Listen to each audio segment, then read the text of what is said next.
Hola, hola. Bienvenidos a este nuevo episodio de nuestro podcast sobre educomunicación.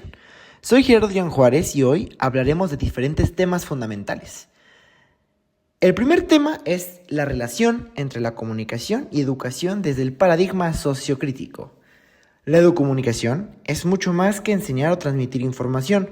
Se trata de un campo interdisciplinario donde la comunicación y la educación trabajan juntas para generar conciencia crítica, participación y, sobre todo, transformación social. El paradigma sociocrítico nos invita a dejar ver la educación como un simple proceso de instrucción y a entenderla como un espacio de reflexión, diálogo y cambio. Pero, ¿qué significa exactamente el paradigma sociocrítico? Este enfoque parte de la idea que el conocimiento no es neutral. Siempre se construye dentro de un contexto social, cultural y político. Por lo tanto, aprender no es repetir datos, sino analizar la realidad para poder transformarla. En este sentido, la comunicación deja de ser vista como un proceso unidireccional, donde alguien emite un mensaje y otro simplemente lo recibe. No. Aquí la comunicación es diálogo, es intercambio, es construcción colectiva de significados. En el aula, este paradigma se traduce en una educación participativa y democrática. Los estudiantes no son recipientes vacíos, sino protagonistas de su propio aprendizaje.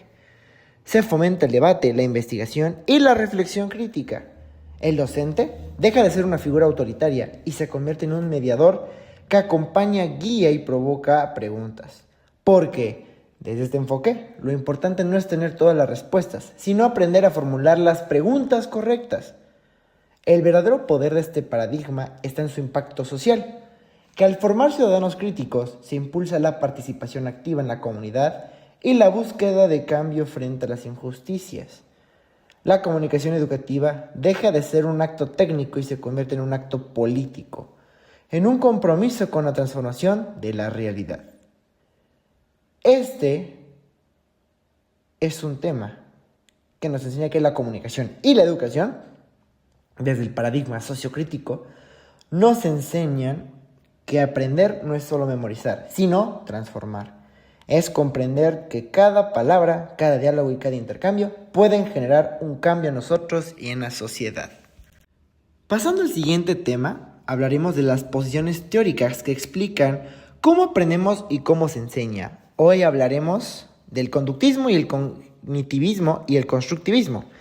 Comencemos con el conductismo, una de las teorías más influyentes en la historia de la educación. Los grandes referentes de esta corriente fueron John B. Watson, considerado el padre del conductismo, Ivan Pavlov, con sus estudios sobre el condicionamiento clásico, y Skinner, quien desarrolló el condicionamiento operante. Algunos experimentos famosos marcaron esta teoría, como el experimento de Pavlov con los perros, donde mostró que un estímulo neutro, como el sonido de una campana, podía asociarse a la comida hasta provocar salivación automática. El experimento del pequeño Albert de Watson, en el que un niño aprendió a temer a un objeto blanco tras asociarlo con un fuerte ruido. Y las famosas cajas de Skinner, donde ratas y palomas aprendían conductas específicas a partir de recompensas o castigos. En conjunto, el conductismo sostiene el aprendizaje que es el resultado de la asociación entre estímulos y respuestas, reforzado por la práctica y la repetición. Ahora pasamos al cognitivismo. A diferencia del conductismo, esa teoría pone el énfasis en lo que pasa dentro de la mente. Aprender ya no solo se ve como repetir conductas, sino como un proceso interno de procesar, organizar y almacenar información. Aquí, el estudiante se convierte en un sujeto activo, que selecciona estrategias para comprender y dar sentido al mundo. Por ejemplo, cuando un alumno organiza un mapa conceptual o relaciona lo que estudia con experiencias previas, está aplicando principios cognitivistas. Este enfoque abrió la puerta a nuevas metodologías centradas en la comprensión y no solo en la memorización. Y finalmente, pues está el constructivismo, que esta teoría plantea que cada persona construye su propio conocimiento a partir de la interacción con su entorno, con sus experiencias previas y con el intercambio con otros. El aprendizaje no es lineal ni uniforme, es un proceso dinámico en el que el diálogo y la colaboración juegan un papel esencial. Un ejemplo claro lo encontramos en proyectos de aula donde los estudiantes investigan un tema, Trabajan en equipo, comparten ideas, construyen conclusiones colectivas. El constructivismo impulsa una educación participativa, donde el error también es visto como parte del aprendizaje. En resumen, el conductismo, el cognitivismo y el constructivismo nos muestran tres maneras distintas de entender el aprendizaje, desde la repetición y el refuerzo, pasando por los procesos internos de pensamiento hasta la construcción activa del conocimiento. Cada una de esas teorías ha dejado huella en la educación y juntas nos ayudan a comprender mejor cómo enseñar y cómo aprender en un mundo cada vez más complejo. Ahora, los alcances del paradigma sociocrítico en la educación y cómo se aplican los tres ámbitos fundamentales: la educación formal, la no formal y la informal. Empecemos con la educación informal, es decir, la que se imparte en escuelas, colegios y universidades. El paradigma sociocrítico aquí busca ir más allá de memorizar contenidos. Su meta es formar estudiantes críticos capaces de analizar, dialogar y participar democráticamente en una construcción de su aprendizaje. Un ejemplo claro son las metodologías activas, como el aprendizaje basado en proyectos o el debate académico, que fomentan el análisis crítico y la investigación. De esta manera, los estudiantes no solo reciben información, sino que desarrollan herramientas para cuestionar y transformar su realidad. Ahora, pasemos a la educación no formal, aquella que ocurre en espacios alternativos como talleres comunitarios, proyectos sociales o programas de capacitación. Este ámbito, el paradigma sociocrítico, se enfoca en la emancipación y el empoderamiento de las personas. Por ejemplo, un taller de comunicación comunitaria puede ayudar a que un grupo reconozca sus problemas locales y diseñe soluciones colectivas. Aquí la educación no formal se convierte en un espacio de transformación social, donde las personas se reconocen como sujetos capaces de cambiar su entorno. Y finalmente, hablemos de la educación informal, la que ocurre en la vida cotidiana, en la familia, con amistades, en la cultura popular y a través de los medios de comunicación. El paradigma sociocrítico aquí tiene un papel clave. Nos invita a analizar de manera crítica los mensajes que circulan en la sociedad, desde lo que vemos en la televisión hasta lo que consumimos en redes sociales. Por ejemplo, cuestionar las fake news o los estereotipos que se transmiten en la publicidad es una forma de aplicar la mirada sociocrítica en la educación informal. Así, se fomenta una actitud reflexiva frente a la sobreinformación y la cultura de masas. En conclusión, el paradigma sociocrítico tiene un enorme alcance. En la educación formal promueve la investigación y el pensamiento democrático. En la no formal impulsa el empoderamiento y la transformación social. Y la informal fortalece la capacidad crítica frente a los mensajes de la vida cotidiana. Ahora exploraremos el marco histórico de la educomunicación en América Latina. Un recorrido que nos mostrará cómo la educación y la comunicación se han unido en la lucha por la justicia, la equidad y la transformación social. El punto de partida lo encontramos en las décadas de 1960 y 1970, con la influencia de su pedagogo brasileño Paulo Freire. Su propuesta de la pedagogía del oprimido cambió radicalmente la manera de entender la educación, ya no como un proceso de transmisión vertical, sino como un acto político y liberador, basado en el diálogo y la conciencia crítica.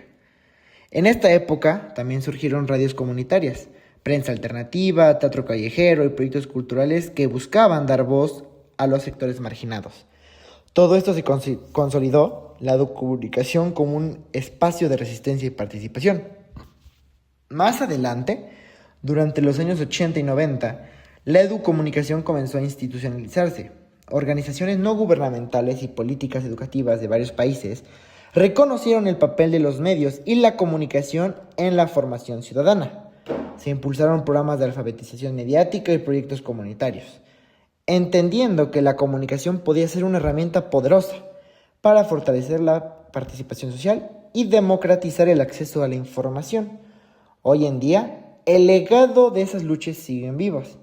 Las nuevas tecnologías y las plataformas digitales se han convertido en escenarios de educomunicación, donde los movimientos sociales difunden mensajes, organizan acciones y construyen identidades colectivas.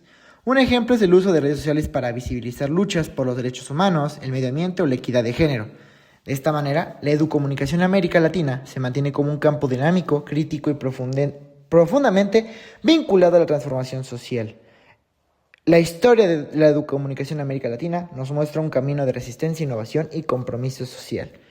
desde las pedagogías críticas de Paulo Freire hasta el uso de las tecnologías digitales.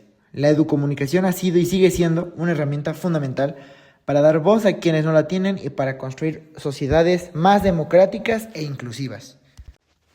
Y por último, llegamos a las perspectivas y tendencias contemporáneas de la educomunicación, un campo que está en constante evolución gracias a la tecnología y a los cambios sociales en el mundo globalizado. La primera gran tendencia está marcada por el impacto de las plataformas digitales y las redes sociales. Hoy en día, estos espacios no solo sirven para entretenernos, sino que se han convertido en escenarios de aprendizaje, de participación ciudadana y de construcción de identidad colectiva. Esto implica un reto de formar ciudadanos críticos capaces de reconocer la desinformación y las fake news y de aprovechar la tecnología para generar conocimiento y diálogo. Otra perspectiva clave es la interculturalidad. En un mundo globalizado, la educomunicación reconoce la importancia de dar voz a diversas comunidades culturales, respetando sus lenguajes, tradiciones y formas de comunicación. De esta manera, no se trata solo de transmitir información, sino de construir puentes entre diferentes realidades y fomentar el respeto y la inclusión.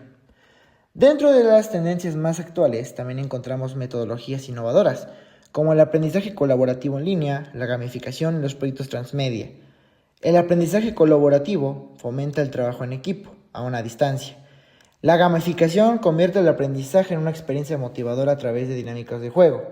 Y los proyectos transmedia entregan múltiples plataformas digitales para enriquecer los procesos educativos y comunicativos. Estas herramientas muestran cómo la educomunicación se adapta a las nuevas formas de interacción digital sin perder de vista su misión de transformación social.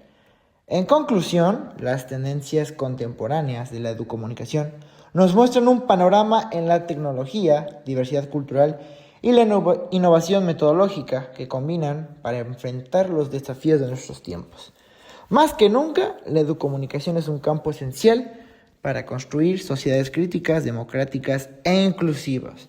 Mi nombre es Gerardo Jan Juárez y gracias por escuchar este episodio. Nos encontraremos en el próximo episodio. Hasta la próxima.